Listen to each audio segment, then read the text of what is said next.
There have been lots of popular and successful game series over the years, but when you compare them on the basis of how many die-hard, super invested and engaged fans they have, there's one franchise, besides Pokemon, that really stands above the rest. Final Fantasy. Final Fantasy is one of those rare franchises about which you can say that the story of the franchise itself is as interesting as the stories of the games. In some cases, even more so. Its saga of growth and change has been incredibly dramatic, from its early days as the little franchise that could, through the ups and downs of a successful but awkward adolescence, to its present status as a venerable old-timer, practically heaving with spin-offs, prequels, and way too much lore for its own good. As I've said before, Final Fantasy has branched off into so many different directions that it's practically impossible not to find a game in the series that you like, no matter what your tastes are. This is one reason why, even though I've played less than a tenth of all the Final Fantasy games, it's still one of my most beloved franchises ever. You don't have to play all the games to be a nut about Final Fantasy. I should know. And while I did say several years ago that Crystal Chronicles was my favorite Final Fantasy game, the truth is actually a little more complicated than that. Crystal Chronicles, in my opinion, does the best job of combining fun gameplay with an absorbing game world. It's the game in the series I have the most fun replaying, but it is not actually the game that occupies my attention the most. That game is really more like three games. It's the Ivalice Alliance, a sub-series of Final Fantasy whose games are all connected by being set in the fictional world of Ivalice. The series technically includes Vagrant Story and the tower defense game Crystal Defenders, but in terms of shared lore and design, the really crucial components are Final Fantasy Tactics, Tactics Advance, and the only mainline numbered entry, Final Fantasy XII.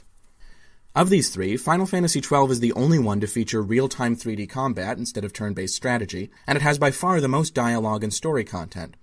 But the reason it's my favorite isn't so much because it has the best story, it's because it has the best setting, by which I mean the most fully detailed and intricate world that the Ivalice Alliance has ever produced, and, I would argue, possibly the best world of any Final Fantasy game ever.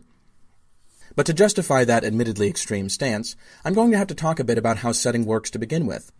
All games, even the simplest ones, have a setting. But as time has gone on and technical barriers have been broken, game designers have gotten better and better at concocting detailed and realistic virtual worlds to set their games in.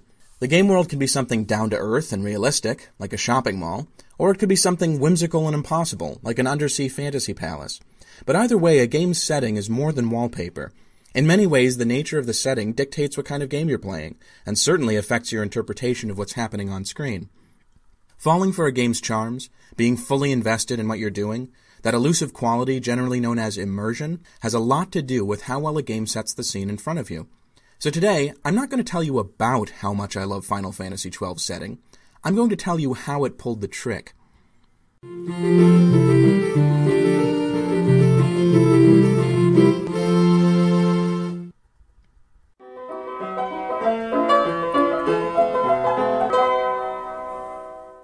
To begin with, all games have a setting and a story.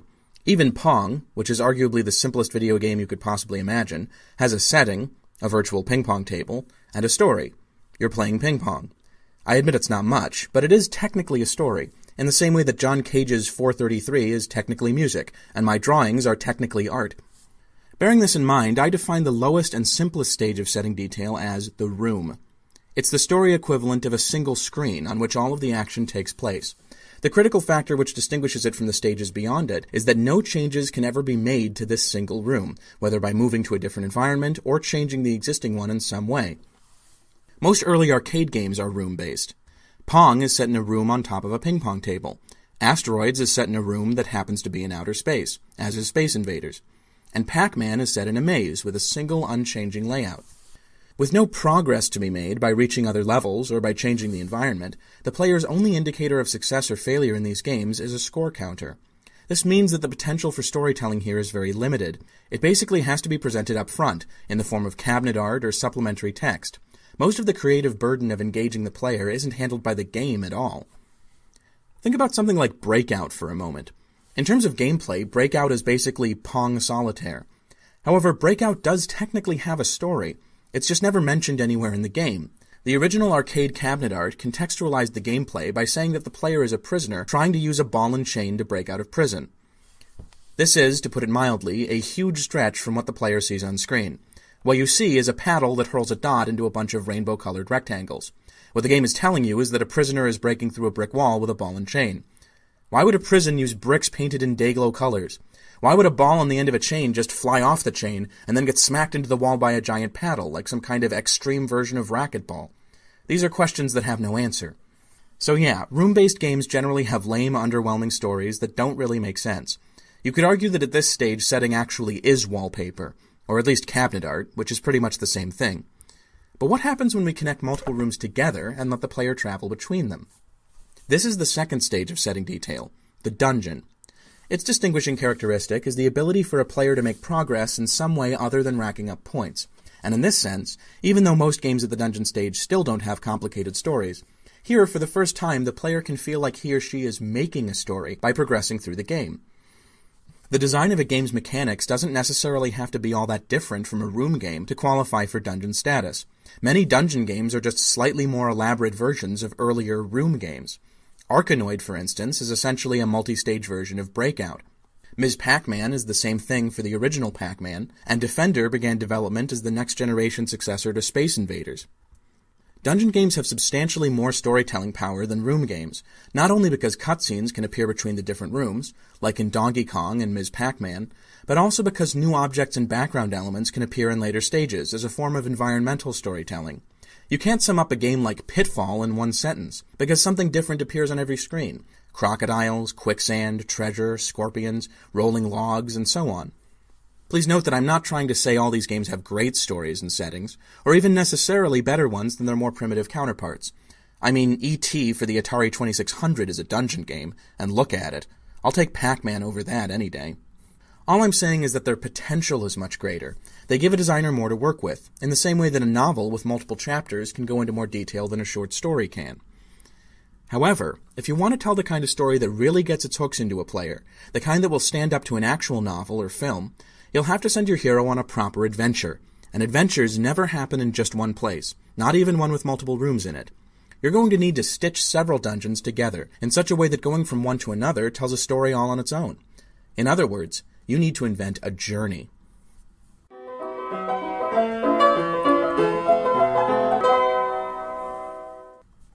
I'm going to discuss the next two stages of setting detail at the same time, because it makes more sense to compare them than to treat one as if it's better or more complete than the other, and also because they're actually pretty similar in a lot of ways. The journey stage is characterized by a series of multi-room dungeons that follow some kind of thematic pattern. Super Mario Bros. 3, Castlevania, and Mega Man are all journey games, so you can see how broad this definition really is. Its close counterpart, the world stage, is the same as Journey, but with the crucial difference of a non-linear overworld that connects the various levels together. The Legend of Zelda, Metroid, and Final Fantasy, for example, are all world stage games. These examples tell us one important fact about journey and world games. They don't belong to separate time periods in gaming history. Unlike the room and dungeon stages, which were separated by at least a decade of major design changes, the journey and world stages emerged at practically the same time and developed alongside each other. Also, there's nothing to prevent a journey game from having a story every bit as detailed and engrossing as a world game.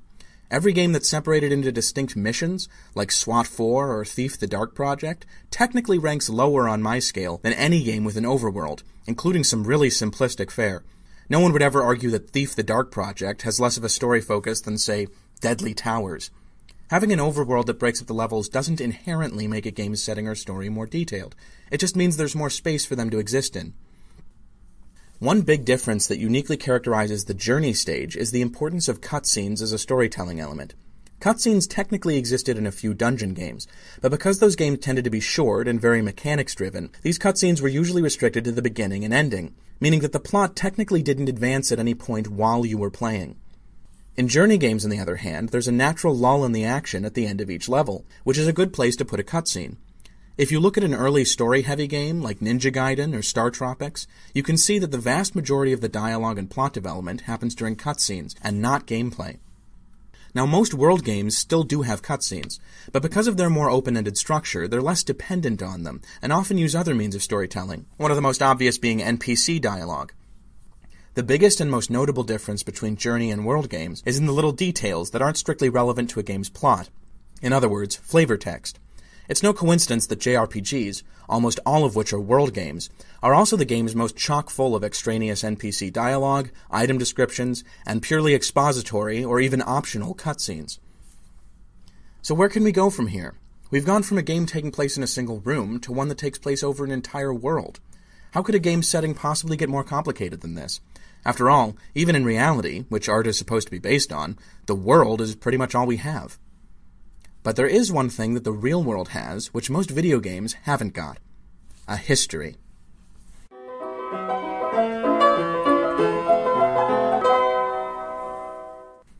Mr. B-Tongue once made a very interesting video, which now appears to be deleted, unfortunately, in which he compared the settings of Fallout 3 and Fallout New Vegas, and he concluded that New Vegas' setting was better because it was able to stand up to critical questions like, what do the people in this world eat? While Fallout 3's setting was just a little too easy to poke holes in. You can make the most complicated world imaginable, but if you don't have explanations for why people think, talk, and act the way they do, then a lot of it can seem contrived, anachronistic, or just plain silly. Literary realism doesn't necessarily mean that nothing imaginative or fantastic can happen, but it does mean that major aspects of the plot and setting should exist for a good reason, and that if possible, your audience should know what that reason is. To take a non-gaming related example for a moment, look at the anime Cowboy Bebop. There are all kinds of crazy things that happen over the course of its 26 episodes, but they're all grounded in a few basic facts. The series takes place in the near future of 2071. Humanity has colonized the rest of the solar system, but mostly left Earth behind. There's an interplanetary government that authorizes bounty hunters, like our protagonists, to chase down criminals for a reward. And there's plenty of crime, both organized and random, throughout the solar system. Cowboy Bebop is fiction, but it takes the real world of the present day as its jumping-off point. Most of the fictional culture shown is based on what its creators imagined we would be like if we had faster spaceships and outposts on other planets. This makes it more relatable than a lot of high-concept sci-fi and fantasy stories, which I think is a big reason why it was and is one of the most popular anime of all time. Telling your audience what a fictional world was like before the beginning of the story provides a hook to draw them in, and perhaps more importantly, it helps you explain the events of the story later on without having to resort to plot devices and cliches. This is history, the final stage of setting detail, and probably the hardest to properly fill in, but also potentially the most rewarding. And what makes Final Fantasy XII's story so great is the amount of attention that was paid to this aspect of its setting specifically. In its bare outlines, the plot of Final Fantasy XII is nothing all that special, and certainly nothing new. It's about an evil empire, based somewhat on real-life ancient Rome, that invades a small kingdom, and the efforts of a band of freedom fighters to liberate that kingdom from foreign oppression. This is strikingly similar to the plots of both Final Fantasy II and Final Fantasy VI. It also bears more than a passing resemblance to Star Wars, especially since all the bad guys have British accents.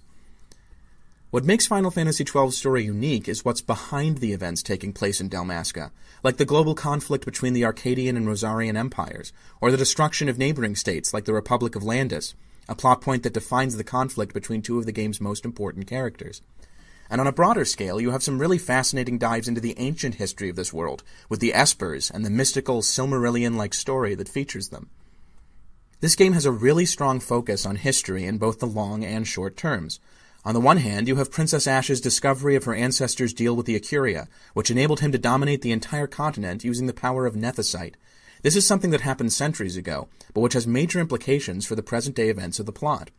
On the other, you have Bosch von Ronsenberg being framed for the assassination of Dalmasca's king.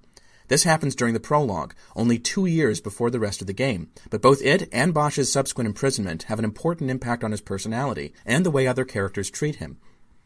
Things like political upheaval, character growth, and cultural change all take a fair amount of time to fully express themselves, both in real life and in fiction if you want it to feel real. Properly making a history game means not only having events work themselves out over time instead of all at once, it also means recognizing what kind of changes need a long time to happen, and which should happen relatively quickly. This is a matter of taste, which means there's never an exact answer for how much history should be involved with any given aspect of a game's plot. I imagine it's something you only get a feel for after a lot of attempts.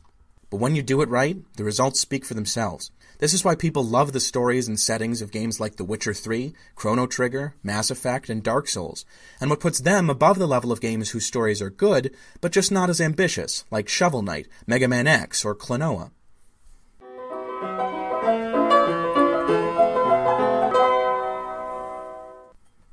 So is this the future?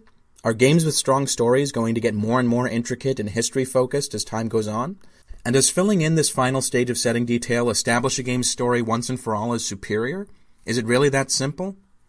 As you might suspect from some of the things I've been saying about earlier stages, the answer to this, as far as I can tell, is no. I love games that give their fictional world a believable history, but it is simply not true that all the games that do this have better stories than any of the games that don't. BioShock, for example, is a wonderful game with a detail-rich setting that absolutely engrosses me, but its story, from a dramatic perspective, is weak. It's certainly not a better story than, say, Silent Hill 2's, and Silent Hill 2 does not have an intricate backstory or setting. Its story is great because of well-drawn characters and intense pathos that doesn't require these extraneous elements to really grip you on an emotional level. The fact is that, of these 5 stages of setting detail, at least 3 of them are capable of sustaining a great story. The higher ranks on this ladder are more complicated, but not necessarily better. If you love setting details for their own sake, like I do, a history game is the most enticing proposition. But that's personal taste, not objective truth. The truth is that good stories have many different components, and setting is only one.